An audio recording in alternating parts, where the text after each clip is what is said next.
Academic কার্যক্রম চালু, নতুন নিরপেক্ষ তদন্ত কমিটি গঠন সহ ৫ দফা বাস্তবায়নের রোড ম্যাপের দাবিতে আবারও আন্দোলন শুরু করেছেন খুলনার প্রকৌশল ও প্রযুক্তি বিশ্ববিদ্যালয়ের শিক্ষার্থীরা। বৃহস্পতিবার দুপুর ১২টায় স্টুডেন্ট ওয়েলফেয়ার সেন্টার থেকে বিক্ষোভ মিছিল বের করে প্রশাসনিক ভবনের সামনে যায় তারা। এ সময় বিভিন্ন স্লোগান দেয় বিক্ষোভকারীরা। উপাচার্য কার্যালয়ের নিচে অবস্থান কর্মসূচি পালন করছে তারা। সংগ্রাম মঞ্চের ব্যানারে চলবে এই কর্মসূচি। এছাড়া শিক্ষকদের উপর হামলার ঘটনায় কারণ দর্শানোর নোটিশ ও তদন্ত কমিটিকে প্রহসনের কমিটি উল্লেখ করে তা বাতিলের দাবিতে উপাচার্য বরাবর আবেদন করেছেন শিক্ষার্থীরা। এদিকে কুয়েট শিক্ষক সমিতির ডাকা কর্মবিরতির ৭ম কর্মদিবসের আলটিমেটামের শেষ দিনেও বন্ধ রয়েছে পাঠদান কার্যক্রম। শিক্ষকদের উপর হামলাকারীদের বিরুদ্ধে শাস্তিমূলক ব্যবস্থা গ্রহণ, সামাজিক যোগাযোগ মাধ্যমে শিক্ষকদের বিরুদ্ধে অপপ্রচারমূলক পোস্ট অপসারণ ও বন্ধ সহ ৫ দাবিতে কর্মবিরতি পালন করছেন শিক্ষকেরা।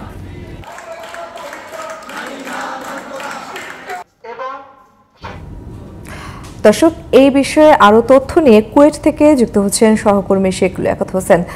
লিয়াকত, শিক্ষক শিক্ষার্থীদের আন্দোলনের কি খবর আছে আপনার কাছে, এবং আলটিমেটামের শেষ দিনে শিক্ষকরা নতুন কোনো কর্মসূচি ঘোষণা দিয়েছেন কিনা? আপনাকে ধন্যবাদ। আপনি যেমনটা জানতে চেয়েছেন, খুলনা প্রকৌশল ও প্রযুক্তি বিশ্ববিদ্যালয়ে শিক্ষকদের ৫ দফা দাবি, অপরদিকে চলছে ৩ দফা দাবিতে শিক্ষার্থীদের অবস্থান কর্মসূচি। এবং দুপুরে তারা ১২টার দিকে মিছিল করে প্রশাসনিক কার্যালয়ের সামনে আসে এবং প্রশাসনিক কার্যালয়ের সামনে এসে ভিসির যে কার্যালয় তার নিচে তারা অবস্থান নেয়।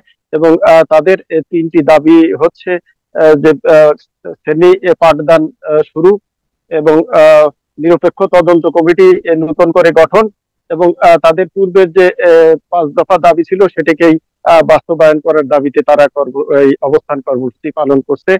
তার কিছুক্ষণ আগে কুয়েটের যে অন্তর্বর্তীকালীন ভিসি রয়েছে প্রফেসর ডক্টর হযরত আলী, তিনি তাদের সাথে কথা বলেছেন, তাদেরকে আশ্বস্ত করেছেন তোমরা তাদেরকে ধৈর্য সহকারে থাকার জন্য তারা তাদেরকে ফিরে যেতে বলেছেন হলে, কিন্তু তারা ৫টা পর্যন্ত এখানে অপেক্ষা করবে বলে তারা জানিয়েছে শিক্ষার্থীরা। তবে এখন নামাজের বিরতিতে তারা গিয়েছে। এবং অপরদিকে শিক্ষকদের ৫ দফা দাবি নিয়ে এখন পর্যন্ত খুব ভালো কোনো ফলাফল পাওয়া যায়নি।